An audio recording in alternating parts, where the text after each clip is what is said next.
call last week, I will reject all attempts to weaken Canada. That was the Prime Minister of Canada's message. Delivered without hesitation by Mark Carney, but with surgical accuracy as the 31st of July moves around the calendar in Washington, getting ready to impose a 35% tariff on steel from Canada, softwood lumber, and auto parts valued at more than $35 billion in exports. Something unexpected happened. Canada remained unflinching. Carney chose to draw a line in the snow instead. A bad deal is always preferable to a good one. This confrontation feels more like a role reversal.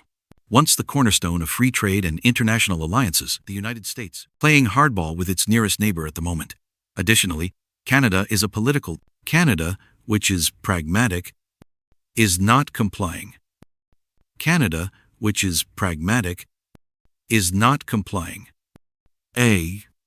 Additionally, with 2.3 million Canadian jobs at stake, what Trump will do next is no longer the question. It's, to what extent is Canada prepared to withdraw?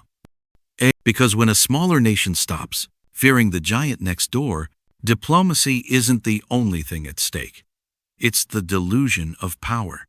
The 22nd of July 2025. Huntsville, an Ontario lakefront town, undergoes a dramatic change. It has a closed-door summit in place of tourists and cottage lights. It has the feel of a political bunker more. Beyond the boundary, Washington continues to threaten to impose a 35% tax on almost all Canadian imports. From steel and softwood lumber to a mountain of auto parts, that amounts to a staggering $35 billion in potential export revenue, exactly the kind of upheaval that Trump frequently highlights. However, Prime Minister Mark Carney's Canada examines the time, determines the risk, and states, no deal is better than a bad deal. He's not playing a bluff. Carney, a former Bank of England governor who is now a leader in Canada, is the type of individual who could remind you that a good bargain is based on honor rather than desperation. In front of the nation's leaders, he reiterated, we will not accept a bad deal, not even if it costs billions. It's more than simply bravado. That approach to negotiations makes the U.S. deadline a rhetorical tool.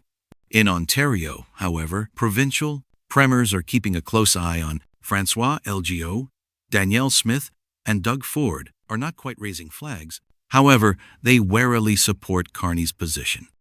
All 2.3 million Canadian jobs depend on industries like steel, 14 billion autos, 23 billion, and lumber 6 billion.